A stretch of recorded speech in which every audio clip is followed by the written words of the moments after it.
unprecedented torrential rains, cloudbursts, and massive devastation due to consequent flooding. These floods have resulted in the loss of huge numbers of human lives and has damaged severely our infrastructure. जब आप encroach करते हैं या आबी गुजराओं को किसी शख्स को मोबिलाइज करने के लिए जब आप इस किस्म की स्कीमें बनाती हैं तो फिर नेचर जो है वो रिएक्ट करती है। ये कहना कि ये कुदरती आफत है ये गलत है। ये अल्लाह पे ना डालें अपने अमाल का बोझ जो है। वो तो रहमतें हैं और बरकतें जो है उनकी बारिशें है। ये सारे के सारी हमारी अपनी किए की बारिशें हैं जिसने हमारे ऊपर अल्लाह नाज़िल किया हुआ है। एनडीएमए की तरफ से कहा गया है कि 8 से 11 लाख क्यूसेक पानी 5 सितंबर या 6 सितंबर के करीब गुड्डू बराज पे आएगा। 8 से 11 का मतलब है सुपर फ्लड। 9 लाख से ऊपर जब फ्लड आ जाता है तो हम उसको सुपर फ्लड कैटेगराइज कर देते हैं और उसके हिसाब से तैयारी करते हैं। अगले 24 से 48 घंटे झंग, साहिवाल,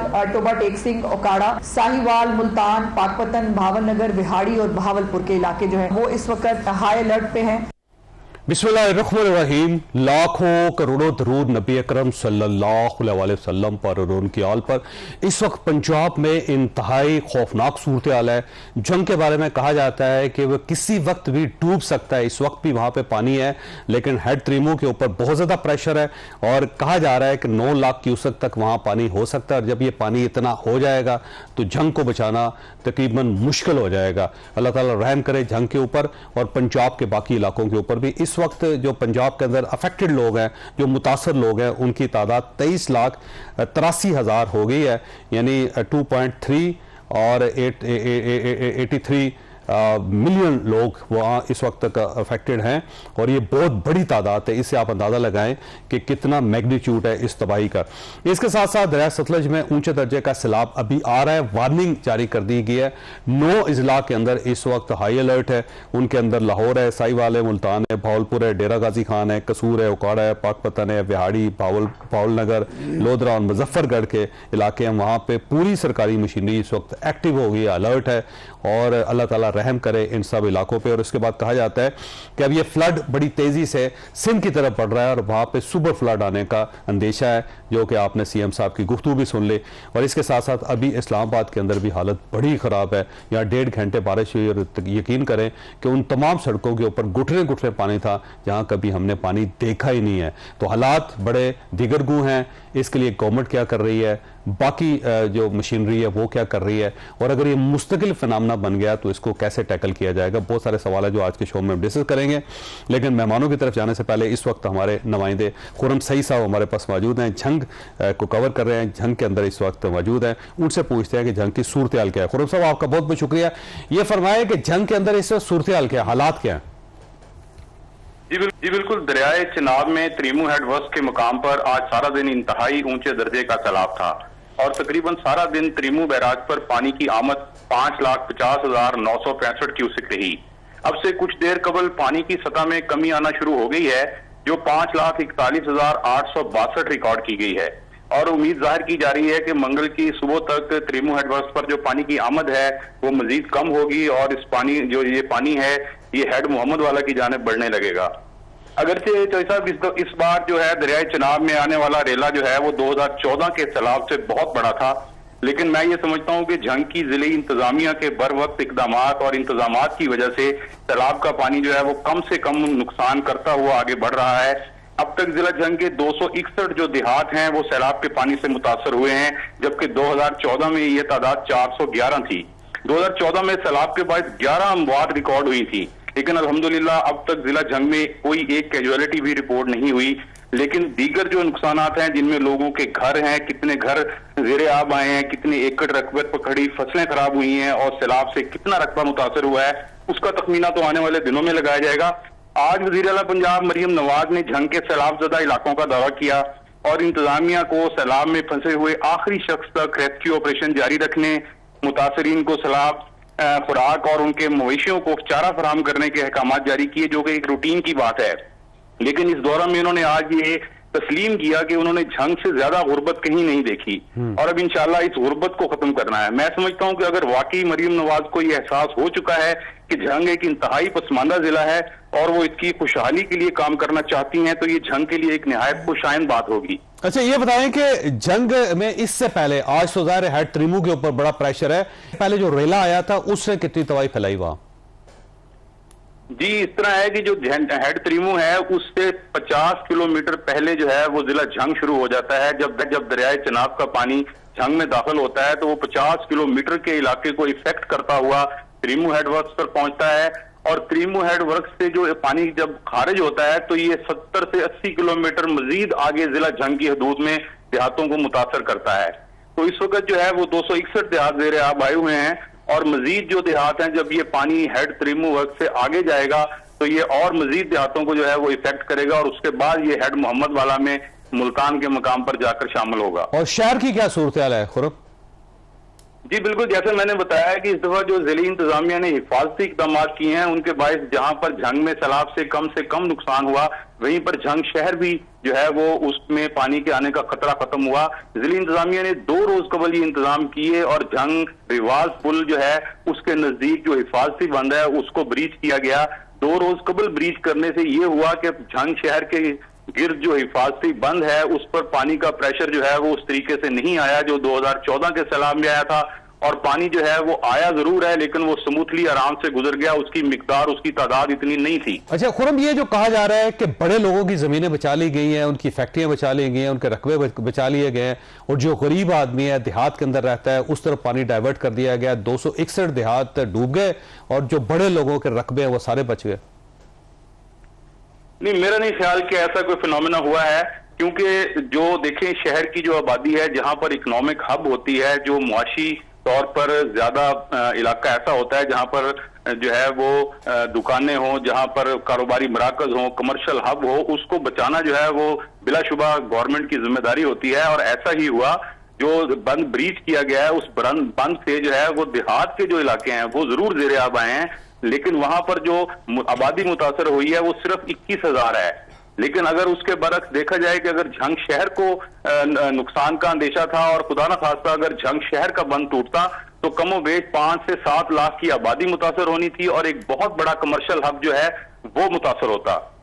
और जो जागीरदार है वहां झंग के अंदर बड़े बड़े जागीरदार हैं, उनमें से किसी का नुकसान हुआ?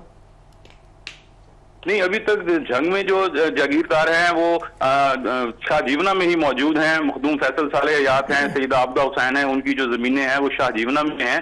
शाहजीवना में पानी शाहजीवना के बंद के साथ से गुजर के ही आता है, लेकिन वो चूंकि बंद वहां से ब्रीच नहीं हुआ और ना ही वहां से उसको ब्रीच किया गया, तो वो उनकी जो जमीनें हैं वो तो इस वक्त महफूज हैं। और फैसल साले हयात साहब की जो जमीनें हैं वो भी महफूज हैं? जी बिल्कुल, वो भी महफूज है। और अगर वहां से बंद तोड़ा जाता तो फिर? नहीं, उसमें भी ये है कि अगर शाहजीवने का बंद तोड़ा जाता तो ऑब्वियसली सईदा आबदा हुसैन और मखदूम फैसल साले हयात की जमीनें तो जरूर मुतासर होती, लेकिन उसके साथ साथ जो है वहां पर जो शाहजीवना है एक बड़ा इलाका है, एक बहुत पुराना इलाका है, वहां पर भी कमर्शियल हब है, वो भी इफेक्ट होती है सैलाब के पानी से और नुकसान ज्यादा होने का खदशा था। जी खोर साहब, आपका बहुत बहुत शुक्रिया। खोर साहब, यहाँ पे छोटी सी ब्रेक लेंगे और ब्रेक के बाद मेहमानों के साथ वापस आएंगे।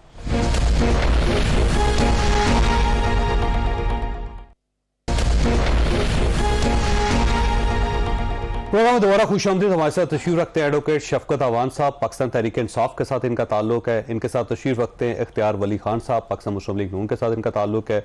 और शर्मिला फारूकी साहब हमारे साथ तशरीफ रखती हैं, पाकिस्तान पीपल्स पार्टी के साथ इनका ताल्लुक है। शफकत साहब, पंजाब आपके पास भी था, पंजाब अब नून लीग के पास भी है, आपके दौर में शायद इतना बड़ा सैलाब नहीं आया, तो ये या तो उनकी बदनसीबी है या फिर इनकी मिसमैनेजमेंट? पता नहीं क्यों ऐसे होता है। मैं तो 92 से मुझे याद है जब भी इनकी गवर्नमेंट आती है तो बाई चांस ऐसे होता है कि सैलाब आ जाता है, लेकिन इसमें इनका तो शायद कोई नहीं, अल्लाह की तरफ से ही है। हमारे दौर में आया होता, अल्लाह ना करे, तो हम भी इसको मैनेज कर रहे होते और पंजाब गवर्नमेंट भी कोशिश कर रही है उसको मैनेज करने की। बस इतनी सारी रिक्वेस्ट है कि फ़ोटोशूट से ज़्यादा लोगों की जो भलाई है उस पर तवज्जो देनी चाहिए। यानी सीएम को जंग में नहीं जाना चाहिए था, जंग नहीं जाना चाहिए था? नहीं जाए जंग में, लेकिन मैं ये कह रहा हूँ कि एक्चुअल वर्किंग जो है ना वो ज़्यादा होनी चाहिए, बजाय इसके कि आपके साथ एक पूरी टीम हो और वो फ़ोटो शूट कर रहे हो और वो चीज़ें इस वक्त मौके पर नहीं होनी नहीं चाहिए। ये वो टाइम नहीं है, इतना बड़ा डिज़ास्टर है और लोग फंसे हुए हैं, उनकी जितनी हम मदद कर सकें सारे मिल के वो करनी चाहिए। ठीक। अख्तियार वली साहब ये फरमाइए सर, ये कहा जा रहा है कि गवर्नमेंट की ज्यादा जिम्मेदारी थी, पंजाब के अंदर गवर्नमेंट एक्सपोज होगी, लाहौर के अंदर पानी, गुजरांवाला के अंदर पानी, झंग के अंदर पानी, 9 इजला के अंदर हाई अलर्ट है, और रोडा जो है वो सारी की सारी तबाह बर्बाद होगी, वहां पे कम से कम पुली बना लेते, बंदी बना लेते। आप किया क्या आपने पंजाब? बिस्मिल्लाहिर्रहमानिर्रहीम, बहुत शुक्रिया चौधरी साहब। रोडा तो खैर मेरे ख्याल में शफकत साहब की पार्टी का उनका एक प्रोजेक्ट था, दरियाओं किनारे ये शहर नए शहर बनाना, ये इमरान खान का विजन था, उसकी एनओसी भी उन्होंने ही दी थी और आज उसको भुगत भी रहे हैं। और मजे की बात यह है कि पास आ गया ना जी, मजे की बात यह है कि उसकी एनओसी भी हमारे खाते डाली जा रही है और ये गलत फैसला भी हमारे खाते डाला जा रहा है। मतलब इतनी शॉर्ट टर्म मेमोरी लॉस तो मैं मानता हूं, लेकिन ये तो लॉन्ग टर्म मेमोरी लॉस भी है और शॉर्ट भी है। तो मेरे ख्याल में जरा ये गंदी पॉलिटिक्स अगर ना हो तो बेहतर है। ये जो सियासत है ना, ये इतनी बेरहम हो चुकी है कि अपने खाते के गुनाह आप यहां पर तो दूसरे के गले में डाल सकते हैं, लेकिन वहां आखिरत में ऐसे नहीं होता। तो कम से कम बंदा बात करे तो एटलीस्ट आपके सामने मैं दरिया के अंदर आबादियां बनी हुई, मैं उस पे आता हूं। चौधरी साहब, एक तो ये जो इस साल बारिशें हुई हैं, मेरे ख्याल में अगर आप पिछले 50 साल का रिकॉर्ड उठा लें तो इतनी बारिश कभी भी नहीं हुई है। ये क्लाउड बर्स्ट जो है ना, ये तो अभी कहाँ से पता नहीं, अजाब है अल्लाह का, एक मुसीबत है जो बरसना शुरू हो गई, वरना पहले तो हम ये चीजें जानते भी नहीं थे, पता भी नहीं था, न्यू नॉर्मल है। अब ये चीजें, ये वक्त के साथ आपको नई पॉलिसीज, नए मैनेजमेंट के तरीके और उसके अतवार आपको सीखने होंगे, आपको चीजों को मैनेज करना होगा। अभी ये जो खतरा है ये खत्म नहीं हुआ, ये केपी से जब शुरू होता है ना, ये होते होते पंजाब चलता है। ये आज हम झंग की बात कर रहे हैं, कल हम सिंध की बात कर रहे हैं। मैं यही कह रहा हूँ कि ये आगे के बाद ये फिर उसके बाद ये सिंध पहुंचेगा, तो ये इतनी आसानी से टलने वाली चीज नहीं है। तो अल्लाह खैर करे। मेरे ख्याल में इस पे गंदी सियासत करनी नहीं चाहिए। हालांकि मैं क्या इधर कुछ कोटेशन कोट करूं, बट नहीं करता, छोड़ दें उन बुरी बातों को, अच्छी बात करते हैं। सीएम पंजाब जो कर रही है बेहतरीन कर रही है। आफतें आती हैं, सैलाब भी आते हैं, बारिशें भी होती हैं, लेकिन उसके बाद हुक्मरानों का इम्तिहान शुरू होता है कि वो करते क्या हैं। अच्छा, वो अगर कहीं जाती हैं, जैसे शफकत साहब ने कहा कि फोटोशूट, अगर वो फोटोशूट ना करें, उनकी एक तस्वीर वायरल ना हो, तो आप बोलेंगे कि वो गई नहीं है। तो ये भी जरूरी होता है, ये भी आज के जमाने की एक सुन्नत है। घर पे बैठी हुई, पानी आया हुआ है, इसको घर पे बैठी, इसको सुन्नत इमरान खान भी कहते हैं। तो हम तो उसको जिंदा करने की कोशिश करते हैं। नहीं कहते कि वो जापान चली गई थी, तो नहीं, मैं जापान की अगर बात करें तो उस पर बात कर सकते। उस वक्त आ रहा था सैलाब, पंजाब में सैलाब आ रहा था और हर कोई ये देख रहा था कि सैलाब आ रहा है पंजाब में। और सीएम चलिए, मैं आ जाएगा टाइम भी साहब के पास जाने मुझे। चलिए जी शिवराज साहब, ये क्योंकि अब सिंध की तरफ बढ़ रहा है और ज्यादा खौफनाक है, सुपर फ्लड सीएम साहब ने उसको डिक्लेयर कर दिया है, क्योंकि कहा जा रहा है कि 11 लाख क्यूसेक तक पानी गुड्डू बराज पे तक आएगा और 4 तारीख से स्टार्ट होगा और 6 तारीख तक ये बढ़ता चला जाएगा। वहां पे सिंध के अंदर तैयारी तो की जा रही है, लेकिन तैयारियां उससे पहले ऐसे ही होती हैं, जब वो आता है हिट करता है तो उसके बाद सारा सिस्टम कोलैप्स कर जाता है। शुक्रिया चौधरी साहब। देखिए, अभी कोई तकरीबन 1-1.5 घंटे पहले हमें एनडीएमए ने पूरी ब्रीफिंग दी है कि इस फ्लड्स के हवाले से और कहाँ से शुरू हुआ, कैसे शुरू हुआ, क्या इसके असरात हैं। और अब ये सिंध में दाखिल होगा, 5 तारीख की सुबह को सिंध में दाखिल होगा और तकरीबन गुड्डू बैराज की जो कैपेसिटी है वो 12 लाख क्यूसेक है और तकरीबन 10 से 11 लाख क्यूसेक मुतवक्को है कि वो सैलाब गुजरेगा वहाँ से। फिर वो आगे चलेगा, सखर तक जाएगा, फिर काफ़ी सारे ऐसे इलाके हैं जो दे हॉट स्पॉट्स।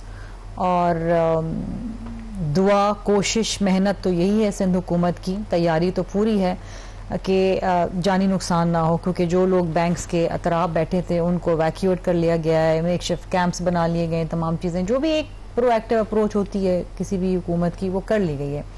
लेकिन बहरहाल सैलाब होता है और तबाही छोड़ के जाता है। कि खैबर पख्तूनख्वा में तबाही हुई, पंजाब के अंदर हुई, अल्लाह खैर करे सिंध के हवाले से। लेकिन जो सबसे अहम चीज़ है, देखिए ये सारी चीज़ें अपनी जगह है, ये सोसाइटी वो सोसाइटी, एनओसी फला, आज जो ब्रीफिंग हमें दी गई है, आप यकीन करें वो खौफनाक थी। वो खौफनाक इसलिए थी क्योंकि बताया गया कि ये पहला और आखिरी नहीं है, और अभी रिकवरिंग होता रहेगा। और ना सिर्फ सैलाब की बात नहीं है, हम एक वाटर स्केर्स कंट्री बन चुके हैं और कुछ सालों बाद यहाँ पर कहत साली भी आ जाएगी। कहीं पर आपके हीट वेव्स आ रहे हैं, कहीं पर ग्लेशियर मेल्ट हो रहे हैं, और जो ग्लेशियर मेल्ट हो रहे हैं उनकी मेल्ट होने की जो रफ्तार है वो 65% बढ़ गई। 65% इट्स अ ह्यूज नंबर। और जब ये खत्म हो जाएंगे तो फिर क्या होगा? ना पानी होगा, उसके बाद कहत होगी और पानी पे जंगे होंगी। ठीक है। तो जो हालात, और Pakistan is now the 4th most affected country bye climate change. अब ये देखें ना, ये तो खौफनाक बात है। उसके लिए हमारी तो किसी किस्म की कोई तैयारी नहीं। मतलब आप हमें बताएं कि इंडिया पानी छोड़ देता है, और इंडिया ने पानी छोड़ना ही था क्योंकि वहां पर शदीद बारिश हुई, 620 मिलीमीटर बारिश हुई, उनके डैम्स भर गए, उन्होंने तो खोलना ही था ना। अब वो पानी आया, उसके बाद बारिशें हो रही हैं, मजीद बारिशें वहां पर हो रही हैं, और बड़ा कॉम्प्लेक्स सा हमें पूरा चार्ट के ऊपर जो बताया कौन से डैम से कहा, तो सुलेमान की ये वो तमाम चीजें। दिस इज मतलब एक भयानक सी एक पिक्चर है हमारे सामने। मैं समझती हूँ कि आइंदा आने वाले दिनों के अंदर तो ये सियासत व्यासत आप भूल जाएं। ये अपनी जान बचाना और लोगों की जान बचाना जो है, ये जो हमारे लिए बहुत बड़ा चैलेंज हो जाएगा। देखें, माल मवेशी फसलें तो दूर की बात रह जाएंगी, इंफ्रास्ट्रक्चर, आप लोगों की जानें कैसे बचाएंगे? बिल्कुल सही। इट इज मतलब मैं तो इस वक्त सड़कों पे कश्तियां चल रही हैं पंजाब के अंदर, और अब सिंध के अंदर चलेंगी हर जगह। देखिए, और ये देखिए 2022 का जब सैलाब आया था, वो भी बारिशों के नतीजे में हुआ था, क्लाइमेट चेंज। उसके बाद लाखों की तादाद में घर बह गए, स्कूल खत्म हो गए। मुझे याद है दादू के अंदर मैं गई थी कैंप के अंदर बच्चियों को कपड़े बांटने के लिए, और वहां पर एक बच्ची ने मुझे कहा मुझे स्कूल भेज दें वापस। और वो स्कूल आज तक नहीं बन पाए हैं, क्योंकि देखिए वो जो तबाही हुई है उनको सालों साल लग जाता है दोबारा से उसको रिहेबिलिटेट करने के लिए। और अगर ये हर साल हो रहा है अब, और अभी तो ये कह रहे हैं कि हर 2, 4, 6 महीने बाद चीजें होती रहेंगी, कभी हीट वेव आएगी तो कभी आपका ये लाहौर के अंदर आपका स्मॉग है, बच्चे स्कूल नहीं जा सकते, they can't go to school, 2-2 महीने स्कूल बंद होते हैं। तो देखिए ना, ये इन इश्यूज को टैकल करने के लिए तो हमें तो ये सारी सियासत व्यासत भूल जानी पड़ेगी। अच्छा, मैंने ब्रेक लेनी, सवाल आपके पास ही छोड़ूंगा कि इसका हल क्या है और गवर्नमेंट्स को क्या करना चाहिए, सोसाइटी को कैसे ऑनबोर्ड करना चाहिए। लेकिन यहाँ पे एक चीज ध्यान में रखें कि जो दरिया होते हैं ना, उन्होंने हजारों साल लगा के अपना एक रास्ता बनाया होता है। रावी के बारे में कहते थे, अगर आप पुरानी हिस्ट्री पढ़ें तो रावी के बारे में कहते थे कि जो लाहौर का किला है उसके पास से गुजरता था, तो उसने किले के पास आना ही आना है कभी ना कभी। उसकी वजह यह है कि उसका पुराना रास्ता है, तो अपना रास्ता नहीं भूलता। और अब किले से लेके आप रावी तक देख ले कितनी ज्यादा आबादी है, तो ये सारी के सारे खतरे में। छोटी सी ब्रेक, ब्रेक है वो दोबारा जरूरत।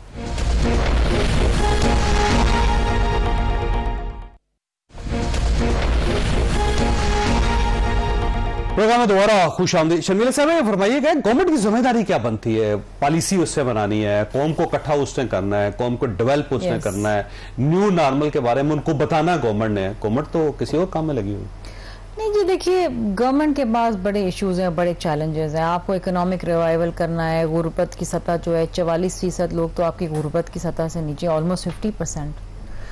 उसके बाद आप देखिए सैलाब आ गए तो 100% पे चली जाएगी। नहीं, देखिए ना, तो जब सैलाब आता है तो मजीद गुर्बत लेकर आता है, क्योंकि फिर जो घर बने हुए वो भी बह जाते हैं। अच्छा, आज जो हमें ब्रीफिंग मिली तो उसमें एक चीज जो हमें बताई गई और मेरे लिए भी ये एक खबर थी कि जो अमवात हुई हैं वो ज्यादातर वो अमवात हुई हैं जो कच्चे मकान गिरने, छत गिरने से हुए हैं। सो बेसिकली वो जो लोग रह रहे हैं, गरीब लोग हैं ना, कच्चे मकानों में रह रहे हैं, और सैलाब की वजह से जब घर गिर गया तो वो दब गए। तो ये तो देखिए ना, लेकिन अब ये लोग घर क्यों नहीं छोड़ रहे? उसकी वजह ये है कि जो छोड़ता है उसके घर चोरी हो जाती है। देखिए, जो लोग कश्तियों में जाकर सामान उठा के ले जाते हैं। पहली बात तो ये है कि कोई अपना घर नहीं छोड़ता, कोई छोड़ना नहीं चाहता। मुझे याद है 2010 में मेरी ड्यूटी लगी थी हैदराबाद के अंदर। हम जब कहते थे कि सैलाब आएगा, वो कहते थे क्या बात करती हैं आप, सैलाब आएगा? यहाँ मुर्दे को नहलाने के लिए पानी नहीं है, सैलाब कहाँ से आएगा? क्योंकि सिंध में तो कभी कभी पानी बिल्कुल खत्म हो जाता है और हम लड़ते हैं, फिर पंजाब से ये हमारे झगड़े होते हैं कि जी बंद करें ये चश्मा झेलम लिंक कनाल। वो कहते थे तो मुर्दे के नहलाने के लिए पानी नहीं, आप कितनी सैलाब आएगा, हम तो नहीं छोड़ेंगे। और जब सैलाब आता था उस छतों पे चढ़े होते थे कि बचाओ। तो लोगों को अवेयरनेस नहीं, अब लोगों को ये समझ आने लगी कि जी ये 2010 के बाद फिर 2022 में आया, अब ये जब हर साल आ रहा है, 25 में आ रहा है, तो लोगों को अंदाजा है। लेकिन बात ये है कि आपने प्रोएक्टिव अप्रोच के साथ चलना है, आपने क्लाइमेट रेजिस्टेंट घर बनाने। सिंध में जो हमने 2022 के बाद शुरू किया 21 लाख घर बनाने का बेड़ा पाकिस्तान का सबसे बड़ा तामीराती प्रोग्राम है। इसी तरीके से आपको लोगों को एम्बैंकमेंट से उठाना पड़ेगा और आपको ये देखना पड़ेगा वो हॉटस्पॉट्स कौन से हैं जहाँ सैलाब तबाही करते। आप तो पानी स्टोर भी कर रहे हैं, कुछ किनारे बनानी है, ये जो डिबेट चल पड़ी ना, डैम बनाओ डैम बनाओ डैम बनाओ, छोटी झीलें और देखिए वाटर रिजर्वोयर्स बनाए आप, वाटर रिजर्वोयर्स कुछ नहरें, ये सारी चीजें बड़ी इंपॉर्टेंट है। इसके ऊपर बैठ के जामे प्लान बनाना पड़ेगा, बैठना पड़ेगा। देखिए ना ये फिर गवर्नमेंट कर सकेगी, इनके पास है, करना तो चाहिए। मैं आप ये देखें कि जब से पाकिस्तान बना है हमारा ये इशू है कि हमने पानी स्टोरेज के लिए हमारे पास ना डैम अवेलेबल है उस तरह जिस तरह होने चाहिए, ना बाकी कोई रिजर्वायर जो होने चाहिए वो नहीं है। अगर अब हम नहीं सीखेंगे इससे, अगर अब भी नहीं करेंगे और ये जिस तरह की बताया जा रहा है कि जी फिर 6 महीने बाद फिर आ जाएगा या अगले साल खुदा न खास्ता फिर आ जाएगा, 6 महीने बाद तो खुशहाली आएगी, यहाँ पे नहीं कहत आएगा और फिर सैलाब आएगा, फिर सैलाब आ जाएगा, तबाही आएगी ना, वो कहत की सूरत में आए या सैलाब की सूरत में आए। तो अगर हम इस पानी स्टोरेज के मसले को हैंडल नहीं करते तो ये फिर पाकिस्तान आप किस तरह देखते हैं कि पाकिस्तान की सारी गवर्नमेंट जिम्मेदार समझते हैं या आप समझते हैं? सारी गवर्नमेंट ही जिम्मेदार है, ये नहीं है कि जो भी हुकूमत में रहे हैं सारी जिम्मेदार है। लेकिन अगर कोई 40 साल रहा है और कोई 3 साल रहा है तो फिर आपको उस पोर्शन के हिसाब से ही उनको सज़ावार तो ठहराना पड़ेगा ना, कि अगर कोई 4 दफा रहा है और कोई 1 दफा भी पूरा नहीं रहा, लेकिन जो भी रहा है उसको करना चाहिए। माहिरीन ज्यादा थे ना, तो आपको तो ज्यादा काम करना चाहिए था। हमारे पास माहिरीन थे तो इनके पास भी बड़े टेक्नोक्रेट थे और बड़े लोग थे, ये 5 दफा रहे हैं, कुछ नहीं कर सके। डैम तो उस्मान बुज़दार साहब बना सकते थे बड़ी आसानी से, खुद अकेले।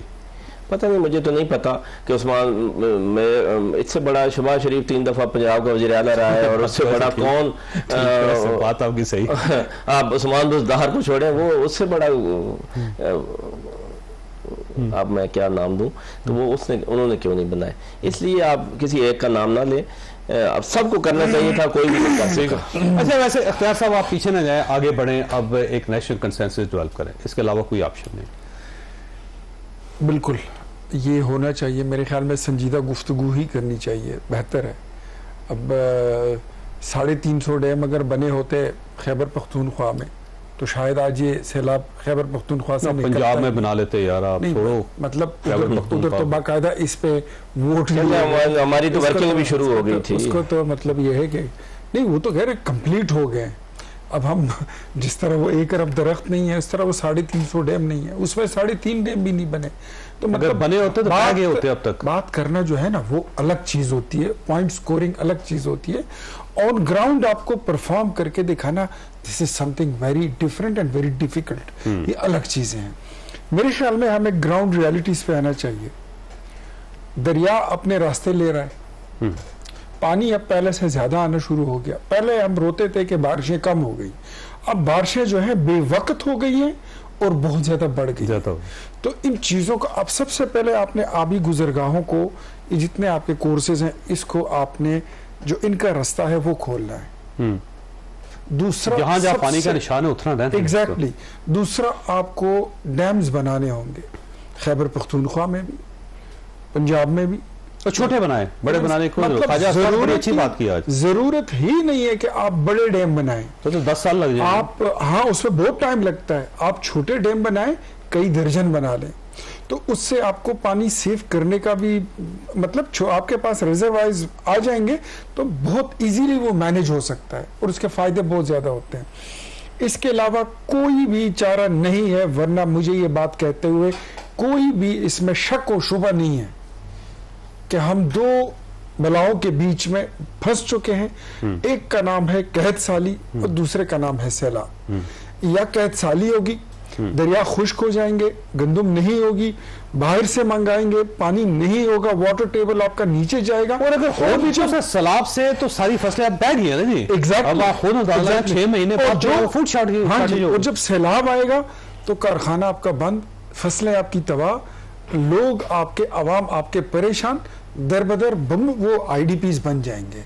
तो मेरे ख्याल में दरियाओं का रास्ता जिसने भी रोका है, मुझे I have no doubt in it, दरिया जब अपना कब्जा लेने आता है ना, उसको अदालती बेलिफ की या मकामी पुलिस की जरूरत नहीं होती, ना किसी कानून की, ना वो उसका अपना कानून है, गवर्नमेंट देखता है, ना सीएम देखता है, उसका अपना एक कानून है, उसका अपना बेलिफ है, उसकी अपनी एक ताकत है, उसकी अपनी एक फोर्स है, वो अपना कब्जा खुद। अब देखिए ये जो रावी है ना जी, अगर आप पंजाब की तरफ जाएं, इंडियन पंजाब की तरफ जाएं, वहां पे 3 डैम है इसके ऊपर, और वो 3 डैम अगर उनके स्पेल्स पे खोल दें या वो टूट जाए या उनके ऊपर बढ़ जाए, तो अभी देखिए वो जो पानी इजाफी है वो आ रहा है, और अगर वो डैम खुल जाए तो उससे अंदाजा लगा पूरा लाहौर डूब जाएगा। ये आप बिल्कुल दुरुस्त फरमा रहे हैं कि मतलब अगर उनके डैम टूट जाएं या वो खुल जाए, शरारतन वो ट्रीटी के तहत खोल तो नहीं सकते। हाँ, शरारत मानते कौन है जी, शरारत भी हो सकती है ना, कुछ भी हो जाए, उसका कितना नुकसान होता है, बहुत ज्यादा नुकसान होगा। तो मेरे ख्याल में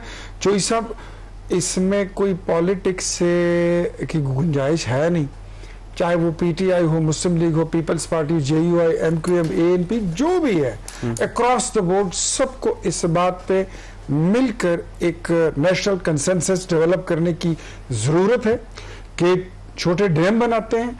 अदरवाइज मेरे ख्याल में पाकिस्तान में जो जिंदगी का कॉन्सेप्ट है वो खत्म होता नजर आ रहा है। बिल्कुल सही। मुझे ब्रेक लेने दें शर्मिला साहब, आपके पास सवाल छोड़ के जा रहा हूं कि ये स्टार्ट कौन लेगा। असल इंपॉर्टेंट बात ये है क्योंकि सब एक दूसरे के ऊपर डाल रहे हैं। वफाकी गवर्नमेंट कहती है जी देखें डेवोल्यूशन हो गया, अब तो NFC अवार्ड की वजह से या 18वीं तरमीम की वजह से सूबे खुद मुख्तार हैं, उन्होंने काम करने हैं, हम क्या कर सकते हैं।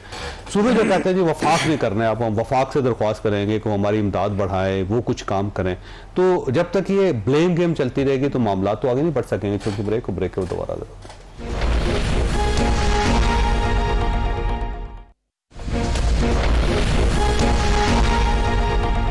प्रोग्राम में दोबारा खुशामदीद। शर्मिला साहब ये फरमाइएगा, किसी ने स्टार्ट लेना है, अब कोई अगर स्टार्ट लेगा तो तभी हो सकेगा। डेनमार्क के अंदर कोपेनहेगन में 2012 में वहां पे एक इसी किस्म के क्लाउड बर्स्ट हुए थे फर्स्ट टाइम।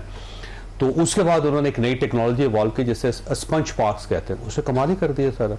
अब उसके जो मर्जी हो जाए वहां पे देखिए चौधरी साहब, मैंने आपसे कहा ना कि अब सियासत बहुत पीछे रह जाएगी।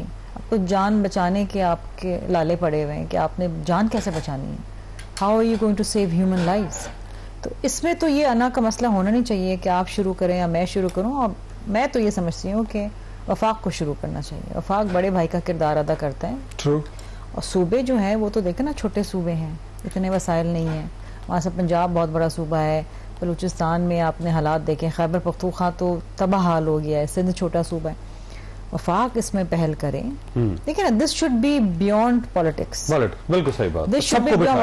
अब आप देखिए कि ये जो पूरा खित्ता है आपका, ये इंडिया, अफगानिस्तान वगैरह, आप जल्जिला आया कल, आपने देखा, उसके बाद तकरीबन कोई 2 बिलियन करीब लोग हैं जो ये सैलाब और ये क्लाइमेट चेंज की वजह से मुतासर हो रहे हैं और मजीद होंगे।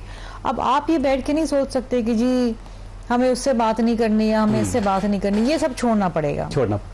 This has to be done। हमें नहीं बात करनी, वो चोर है, वो डाकू है। एक रात में अफगानिस्तान में 800 लोग, देखे ना, यही तो बात है ना। 1300 शदीद जख्मी है और बिल्डिंग्स गिरी पड़ी हैं, लोग उनके अंदर फंसे हुए। इतनी सी हैसियत है जिंदगी की कि मिनट में खत्म हो जाती है।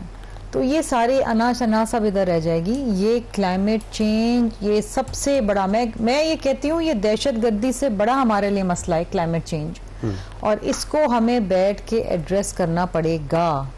अब पड़ेगा का मतलब ये नहीं है कि जी हम सोचेंगे, बैठेंगे, कोई APC बुलाएंगे। No, it's there. अगर आपने लोगों की जानें बचानी, अच्छा फिर देखिए ना, आपके जो इंफ्रास्ट्रक्चर है वो पुराने हो गए हैं। मैं अगर सिंध का हवाला दूं, गुड्डू बैराज, कोटरी बैराज, वो पुराने इंफ्रास्ट्रक्चर हो गए। गो कि उनकी कैपेसिटी 12 लाख क्यूसेक है, लेकिन अगर गुजरता है 12 लाख तो क्या वो इंफ्रास्ट्रक्चर उसे ले सकेगा? क्योंकि आगे रुकावटें तो बहुत खड़ी होगी ना जी सारी। देखिए ना, बात कम से कम ये तो कर सकती है गवर्नमेंट्स की जितनी रुकावटें वो खत्म करे, जो उसके सामने जो भी दरिया के रास्ते में बना हुआ है सबको। अगेन देखिए ना, दरिया के रास्ते में कौन बैठे? लोग बैठे हैं ना। आपने जब कहा ना लोग उठते नहीं, क्योंकि लोग बैठे हुए हैं उस जमीन के ऊपर और वो कहते हैं हमारी मिल्कियत है, and that is river bed. अब पानी तो कहीं से तो गुजरेगा ना, तो देखिए उन लोगों को रिहेबिलिटेट करें ना, कहीं और ले जाएं, उनको बसाएं वहां पर। अभी रियासत का तो काम है ना। देखिए जी, आप ये नहीं कर सकते, सरकार ने जमीन देनी है ना, सरकार। अब अगर कोई वहां पर 40 साल से बैठा है और आप उसको बोले कि जी यहाँ से सैलाब आएगा, उठ जाओ, उसको पता है वापस वो नहीं आ सकेगा, तो वो क्यों उठेगा? तो ये चीजें रियासत की जिम्मेदारी, और ये बड़ा चैलेंजिंग हर्क्यूलिन टास्क है। This is not easy, easier said than done. अच्छा चले, वो जो लोग बैठे हुए हैं वो अलग बात है, वो काश्तकारी कर रहे होंगे, उन्होंने कोई ना कोई बंदोबस्त किया होगा कि ठीक है ये पानी आ गया तो हम दूसरे गांव में चले जाएंगे और जब पानी खत्म हो जाएगा दोबारा काश्तकारी कर लेंगे। ये लेकिन ये शहरों के साथ जो दरिया हैं, वहाँ जो हाउसिंग स्कीमें बनी हुई हैं, उनको कौन हटाएगा? आज मैं एक बड़ी जबरदस्त सी वीडियो देख रही थी, एक साहब की, वजीर है की वीडियो, वो कुछ अलीम खान साहब की बात कर रही हैं, वो कुछ बता रहे थे, मैंने ज्यादा गौर नहीं किया, लेकिन मैं समझ गई कि मसला इनकी सोसाइटी का आ गया है, ये बीच में आ गए वगैरह। आप देखिए ना, मुझे इसके डिटेल नहीं पता क्या सच है, क्या गलत है, क्या सही है। सच ये है कि वो डूबी हुई है, बस इतनी सी बात है, पानी है उसके अंदर। हाँ। सच ही है। अब बात जिम्मेदार कौन है, इसको छोड़ दें आप। नहीं, या इस मुल्क में तो ये सबसे बड़ा अलमिया है। हाँ।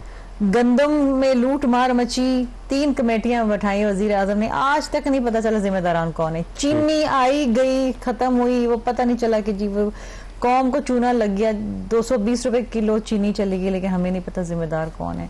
वो जिम्मेदारी का तो पता नहीं, तयन नहीं होता ना। मसला ये हमारे मुल्क के अंदर, जब तक आप लोगों को जिम्मेवार नहीं ठहराएंगे, लोगों से सवाल नहीं करेंगे, उनको जवाब देनी ठहराएंगे। जिम्मेदार से ज्यादा वो इदारे जिम्मेदार हैं जिन्होंने आंखें बंद की होती हैं, उनके सामने सब कुछ हो रहा होता है, कोई ना नोटिस देता है ना उनको रोकता है, तो जिम्मेदार तो वो है ना। फिर वो ये अक्सर ही बात होती है ना कि जो फंस गया वो मर गया, और छोटे छोटे लोग फंस जाते हैं, जो बड़ी बड़ी मछलियां होती हैं उनको कोई नहीं पकड़ता, को हाथ ही नहीं डालता। अभी भी देखे ना, जिसकी आप अलीम खान साहब की हाउसिंग सोसाइटी की बात करें, गरीब आदमी के प्लॉट, अब देखे ना, जिसने अपनी जमा पूंजी लेके वो ली है, वो तो मर गया ना, वो तो बर्बाद हो गया।